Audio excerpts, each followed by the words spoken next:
तो hello everyone, welcome back to another video. इससे पहले के वीडियो लेक्चर में हमने राजस्थान लैब असिस्टेंट एग्ज़ाम के लिए एक चैप्टर कंप्लीट किया था। वो था वनस्पति जगत, जिसमें हमने शैवाल के बारे में यानी कि थैलोफाइटा, ब्रायोफाइटा, टेरिडोफाइटा, जिम्नोस्पर्म और एंजियोस्पर्म के बारे में चर्चा की थी। तो वो एक चैप्टर हमारा कंप्लीट हो चुका था। और आज का जो चैप्टर है वो पुष्पी पादपों की आकारिकी है। ये जो सारा टॉपिक उठाए गए हैं वो ये सब एनसीईआरटी से कवर किया गया। और जैसा कि हमारे लैब असिस्टेंट के सिलेबस में दिया है उस अकॉर्डिंग हम पढ़ने की कोशिश करेंगे और जो टॉपिक दिया हुआ है उसे ही हम कवर करेंगे। तो हमारे जो सबसे पहले तो सिलेबस में ये दिया हुआ है मूल, स्तंभ, पर्ण की संरचना, रूपांतरण, पुष्प एवं बीज की संरचना। एक तो जड़, तना और पत्ती की संरचना और उसके रूपांतरण के बारे में इसके बारे में क्वेश्चन आएंगे। इसके अतिरिक्त पुष्प एवं बीज की संरचना से संबंधित क्वेश्चन पूछे जाएंगे। तो उसी अकॉर्डिंग मैंने यहाँ पर नोट्स बनाए हैं मूल, स्तंभ, पत्ती और इनके रूपांतरण, पुष्प एवं बीज की संरचना के बारे में। तो चलो बिना टाइम वेस्ट किए हम आज के लेक्चर को स्टार्ट करते हैं। और लेक्चर को स्टार्ट करने से पहले यदि आप चैनल पर नए हो तो एक बार वीडियो को लाइक करके चैनल को सब्सक्राइब जरूर कर दें। और स्टार्ट करते हैं मूल से। मूल द्विबीजपत्री पादपों में मूलांकुर के लंबे होने से प्राथमिक मूल बनती है। इसके पार्श्वीय मूल और बनती हैं, द्वितीयक मूल और तृतीयक मूल। इसे मूसला मूल कहते हैं। जैसे कि कोई अंकुरित बीज है, उसके मूलांकुर से जब मूल निकलती हैं तो एक मुख्य मूल निकलती है, उससे और भी अन्य मूल निकलती हैं, जैसे कि द्वितीयक और तृतीयक मूल। इस प्रकार की मूल को हम मूसला मूल कहते हैं। और एक बीजपत्री पौधों में जो मुख्य मूल होती है उसकी आयु तो कम होती है, वो तो बहुत जल्द समाप्त होती हैं, लेकिन उसके पास ही और अनेक सारी मूल निकलती हैं। इस प्रकार की मूल को कहते हैं जकड़ा मूल। एक बीजपत्री पौधों में प्राथमिक मूल अल्पायु होती हैं और इसके स्थान पर अनेक प्रकार की मूल निकलती हैं, जैसे कि इसका एग्जाम्पल है गेहूं का पौधा। तो ये दो एग्जाम्पल दिए गए हैं मूसला मूल और जकड़ा मूल के। मूसला मूल का सरसों का पौधा और जकड़ा मूल का है गेहूं का पौधा। और इसके बाद एक और प्रकार की मूल होती हैं, वो है अपस्थानिक मूल। मूल मूलांकुर से नहीं निकलकर किसी अन्य पौधे के किसी अन्य भाग से निकलती हैं। इस प्रकार की मूल को क्या कहते हैं? मूसला अपस्थानिक मूल कहते हैं। तो इनके जो एग्जाम्पल हैं वो गन्ना और बरगद हैं। और तो हमने 3 प्रकार की मूल पढ़ी, मूसला मूल, जकड़ा मूल और अपस्थानिक मूल। मूसला मूल जो मुख्य मूल से एक द्वितीयक और तृतीयक अनेक सारी और मूल निकलती हैं, उससे तो मूसला मूल कहते हैं। और जकड़ा मूल ऐसी मूल जिसकी आयु अल्पायु होती है, लेकिन उसके साथ अन्य और भी कई सारी मूल निकलती हैं, तो उसे जकड़ा मूल कहते हैं। और कुछ मूल मूलांकुर से नहीं निकलकर किसी अन्य भाग से निकलती है, इस प्रकार के मूल को अपस्थानिक मूल कहते हैं।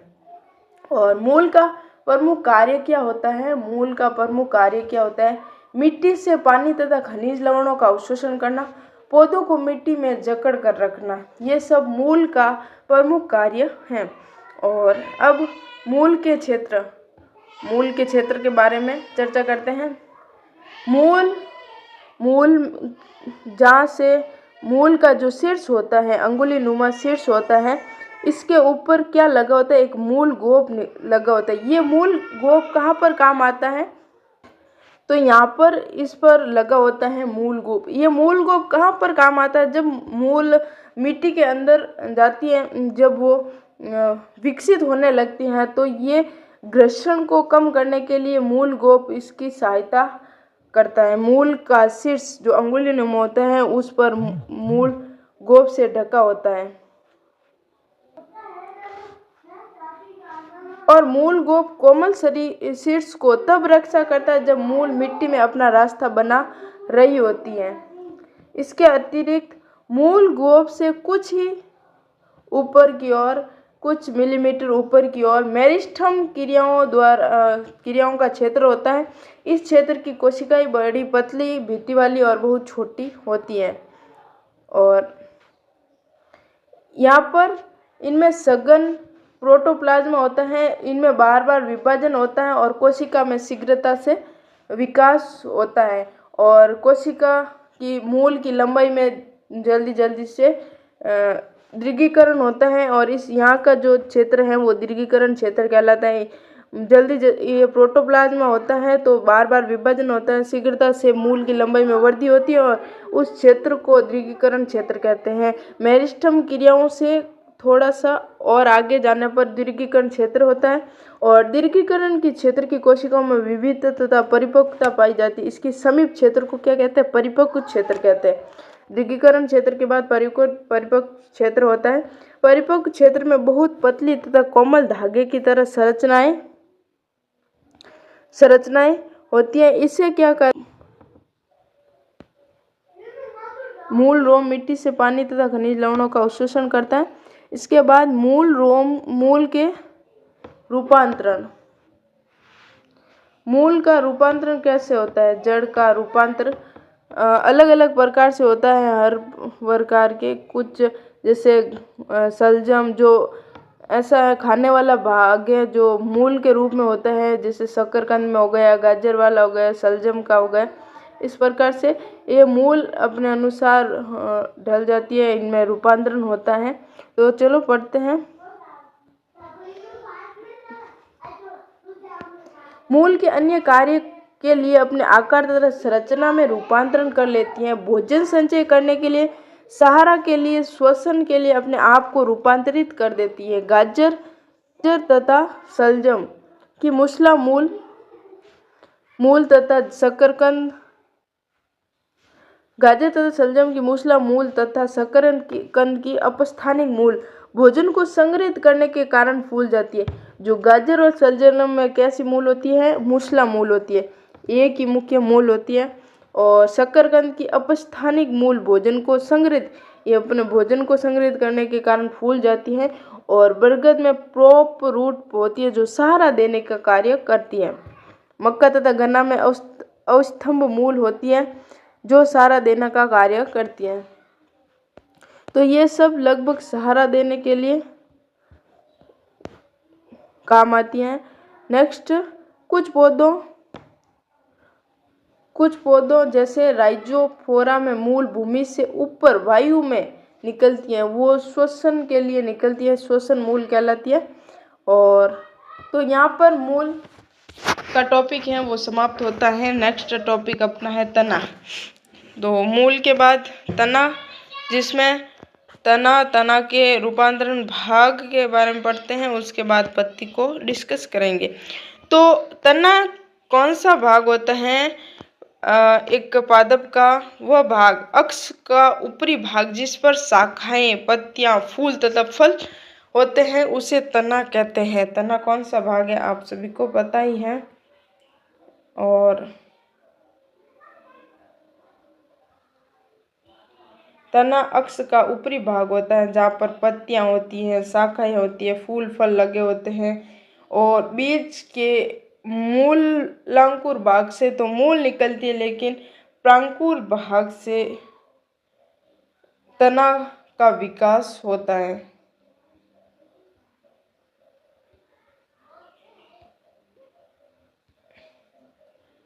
तो तना का ऊपरी भाग शाखा और पत्तियां, फूल तथा फल होता है। बीज का प्रांकुर भाग से तना विकसित होता है और तने पर गांठ तथा पोरियां होती हैं। गांठ से पत्तियां निकलती हैं और गांठ अदिष्ट और कक्षीय हो सकती हैं। शैशव अवस्था यानी कि जहाँ से जब तना हरा होता है या नया होता है, उस अवस्था को शैशव अवस्था में तना हरा होता है और बाद में काष्ठीय और भूरा हो जाता है। बाद में काष्ठीय तथा भूरा हो जाता है। नेक्स्ट, तना का कार्य क्या होता है? तना शाखाओं को फैलाने, पत्ती, फल, फूल को संभालने का कार्य कौन करता है? तना कार्य करता है। शाखाओं को फैलाना, पत्ती, फल, फूल को संभाले रखने का कार्य करता है। पानी, खनिज, लवण तथा प्रकाश संश्लेषी पदार्थों का संवहन करते हैं। कुछ तने भोजन संग्रहण करने, सहारा तथा सुरक्षा देने तथा कायिक प्रवर्धन के लिए कार्य करते हैं। तना है जो कायिक प्रवर्धन के लिए, भोजन संग्रहण, सहारा देने के लिए, सुरक्षा के लिए कार्य करता है। और तने का रूपांतरण किस प्रकार से होता है? तने का रूपांतरण आलू, अदरक, हल्दी, जमी के अंदर अरबी के भूमिगत तने भोजन संचय के लिए रूपांतरित हो जाते हैं। अरबी भूमिगत भोजन संचय के लिए रूपांतरित हो जाता है। तने के प्रतान जो कक्षीय कली से निकलते हैं, पतले, कुंडलित होते हैं और पौधों को ऊपर चढ़ने में सहायता करते हैं। जिससे इसके एग्जाम्पल हैं घिया, खीरा, तरबूज, लता, अंगूर। तने की कक्षीय काष्ठीय सीधे तथा नुकीले कांटों में रूपांतरित हो जाते हैं। तो तना का रूपांतर कुछ इस प्रकार से होता है। नेक्स्ट बात करते हैं पत्ती की। तो बात करते हैं पत्ती की। पत्ती तने पर लगी एक पार्श्वीय तथा चपटी संरचना है। पत्ती एक चपटी संरचना है। जो पत्ती का चित्र दिखाई दे रहा है आपको, पत्ती का डायग्राम है जो अपनी एनसीईआरटी बुक से लिया गया है। तो तने पर लगी एक ऐसी, ये जो आपको तना दिख रहा है, इस पर लगी एक ऐसी चपटी संरचना, पार्श्वीय संरचना, इसे ही कहते हैं पत्ती। तो गांठ पर स्थित होता है। इसके कक्ष में कली होती, कक्ष कली होती है। ये तने पर ये पत्ती लगी होती है। कक्षीय कली शाखा में विकसित हो जाती हैं और पत्तियां परोर के शीर्ष मेरिस्टम से निकलती हैं। यहाँ से शीर्ष मेरिस्टम से ये पत्ती निकलती हैं, इस भाग से, और पत्तियां अग्रभिसारी लगी होती हैं। महत्वपूर्ण कायिक अंग है जो भोजन का निर्माण करने का कार्य पत्ती करती हैं। पत्ती के 3 भाग होते हैं। कौन कौन से चर्चा करते हैं? पत्ती के 3 भाग है। एक तो है पर्णधार। पत्ती के 3 भाग कौन कौन से हैं? पर्णधार, पर्णवंत, स्त्रिका। पर्णधार पत्ती को तने से जोड़ने का कार्य कौन सा भाग करता है? पर्णधार। और पर्णवंत स्त्रिका, ये जो पर्णधार है, पर्णधार ये यहाँ से जो पत्ती को तने से जोड़ने का कार्य करता है, पर्णधार। और नेक्स्ट बात करते हैं पर्णधार की। पत्ती पर्णधार की सहायता से तने से जुड़ी होती है। इसके आधार पर 2 पार्श्व छोटी पत्तियां निकलती हैं जिसे अनुपर्ण कहा जाता है। अनुपर्ण किसे कहते हैं? ये जो इसके अतिरिक्त इस पत्ती के पास और कुछ पत्ती विकसित होने लगती है, इसे अनुपर्ण कहा जाता है। और नेक्स्ट बात करते हैं पर्णधार फूल जाता है। पर्णधार फूल जाता है और पर्णवंत अल्प पलवाइंस कहलाता है। जब पर्णधार फूल जाता है तो इसे पर्णवंत तल्प कहा जाता है, पलवाइंस कहलाता है। पर्णवंत वह भाग है जो पत्ती को इस तरह सजाता है कि सूर्य का प्रकाश अधिकतम इसे मिल सके। पर्णवंत जो पत्ती का पूरा भाग है, ये पर्णवंत कहलाता है।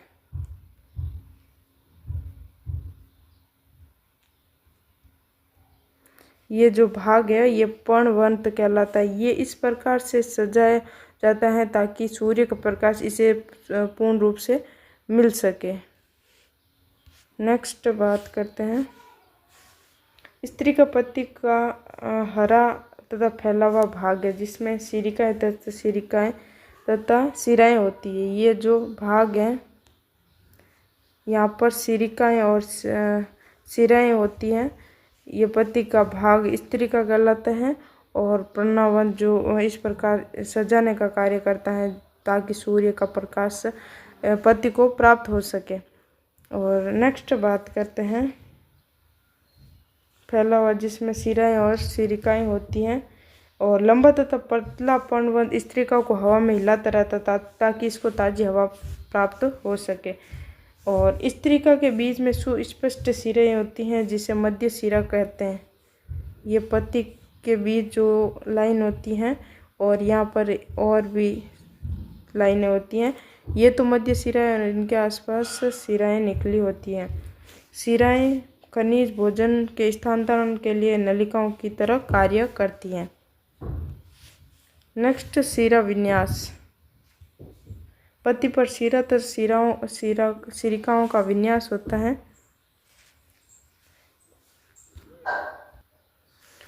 पत्ती पर सिरा तथा सिरिकाओं का विन्यास सिरा विन्यास कहलाता है। जाली का सिरा विन्यास दो प्रकार से होता है, एक तो जाली का सिरा विन्यास और दूसरा समांतर सिरा विन्यास।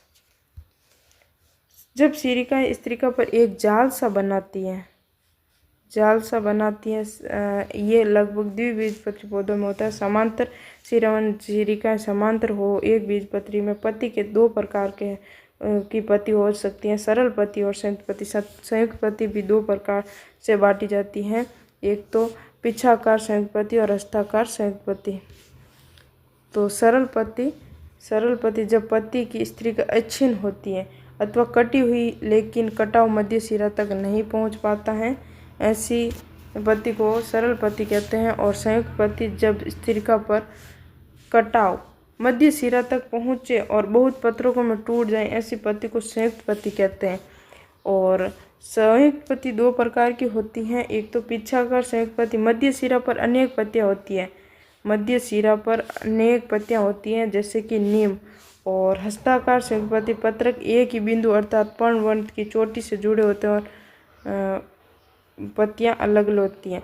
तो इसका उदाहरण है सिल्क कॉटन और नीम का जो ये डायग्राम है, ये तो हैं जो पिच्छाकार संयुक्त पत्ती है इसका उदाहरण, और जो सिल्क कॉटन है वो हस्ताकार संयुक्त पत्ती का उदाहरण है।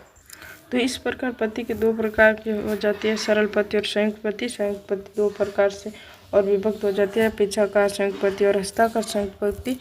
नेक्स्ट बात करनी है पर्ण विन्यास का। पर्ण विन्यास तीन प्रकार से है, एकांतर, सम्मुख और चक्रादार। एकांतर यानी कि जैसे कि ये कुडल का पुष्प है, गुड़हल की पत्तियां हैं, प्रत्येक गांठ पर एक पत्ती होती है जैसे गुड़हल, और प्रत्येक यहाँ पर एक गांठ पर एक ही पत्ती होती है। और सम्मुख, प्रत्येक गांठ पर एक जोड़ी पत्ती, दोनों पत्ती एक दूसरे के सम्मुख होती है जैसे कि अमरूद में दिया गया है, प्रत्येक गांठ पर एक जोड़ी होती है, यानी कि एक गांठ पर दो पत्तियां स्थित होती हैं और दोनों एक दूसरे के आमने सामने होती है जैसे कैलोट्रस, आक और अमरूद के।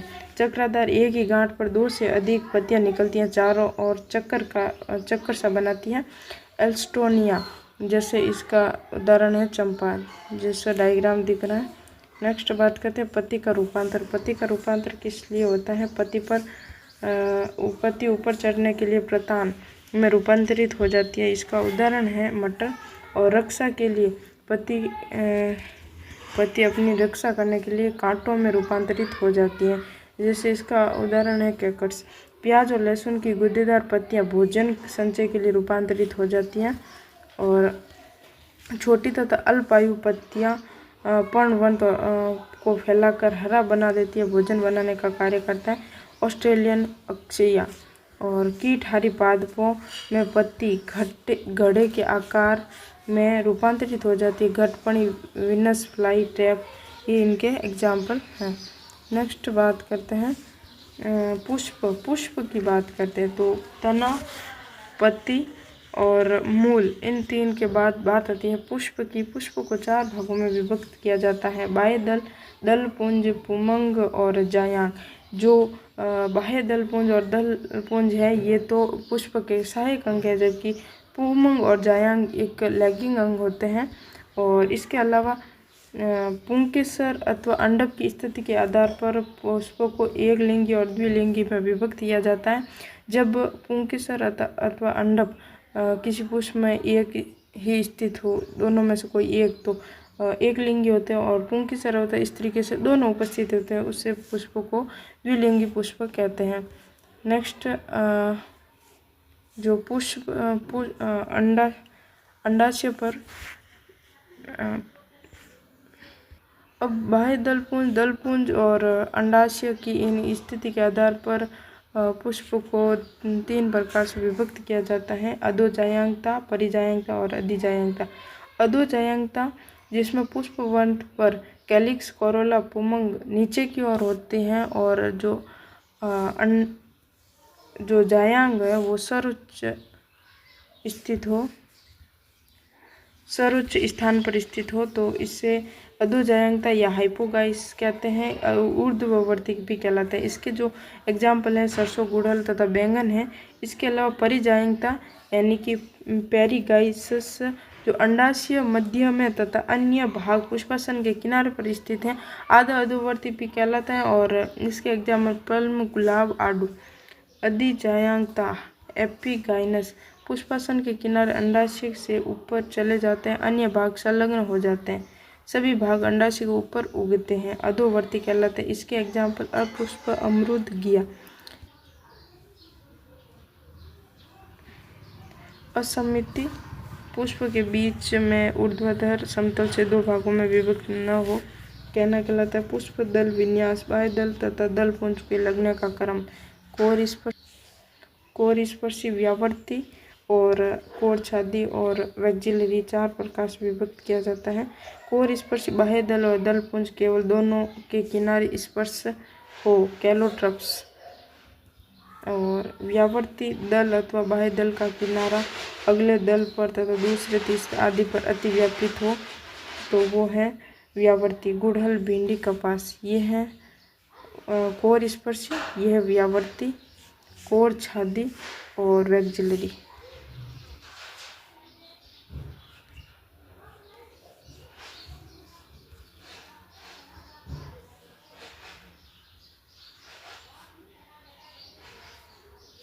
कोरछादी दल तथा बाह्य दल अधिव्यापित हो, कोई विशेष दिशा न हो, कोरछादी कहलाते। केश या गुल्म जल्दी बड़े दल अथवा छोटे दल एक दूसरे को ऊपर नीचे अतिव्यापित हो। वैक्जिलरी मतलब सेम। पुंकेसरों से मिलकर पुंमंग का निर्माण होता है, और पुंमंग में एक तंतु होता है, एक परागकोश होता है। परागकोश के अंदर परागकोश होता है द्विपालिक, और द्विपालिक 2 कोष्ठकों से मिलते हैं, इसमें परागकण होते हैं। पुंकेसर एक जनन अंग है, और पुंकेसर अगर जनन करने में असमर्थ है तो इसे स्टेमिनॉइड कहलाता है। इसके अलावा पुंकेसर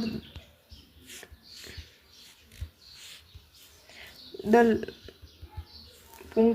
लग्न पुंकेसर दल से जुड़े हो तो दल लग्न, परिदल पुंज से जुड़े हो तो परिदल लग्न, और इसे एक संगी, द्विसंगी और बहुसंगी में विभक्त किया जाता है। पुंकेसर एक गुच्छे में हो तो एक संगी, 2 बंडल में या 2 गुच्छे में हो तो द्विसंगी, और 2 से अधिक बंडल में हो तो बहुसंगी कहलाते हैं।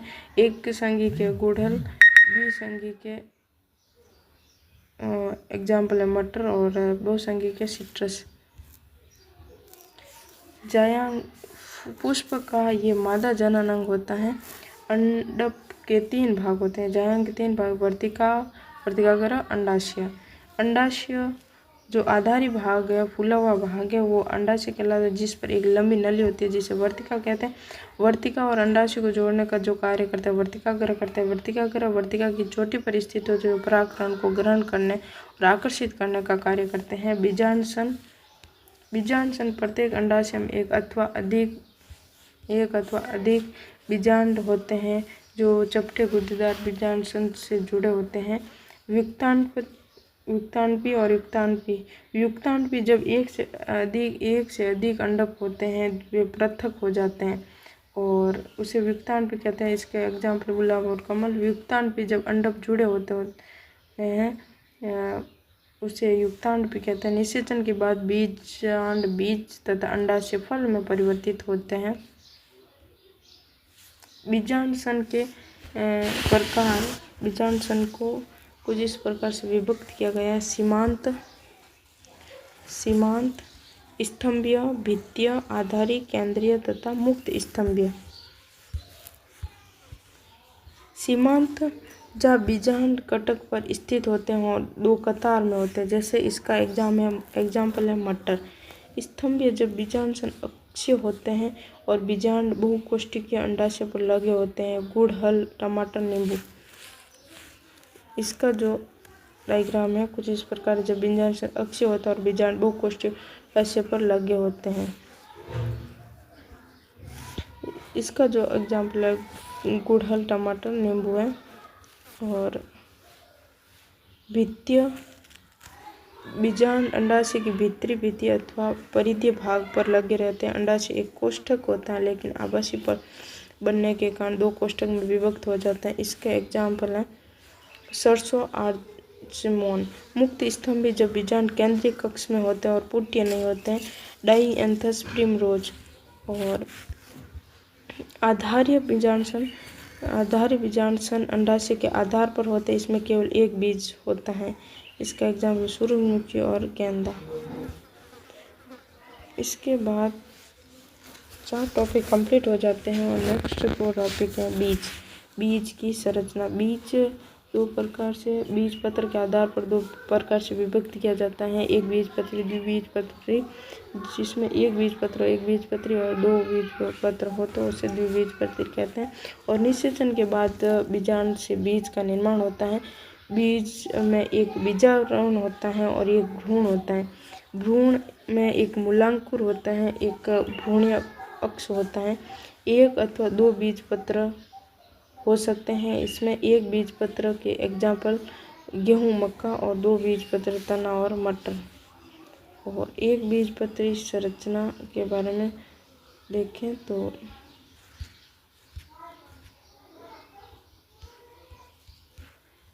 एक बीजपत्री संरचना में प्राय एक बीजपत्री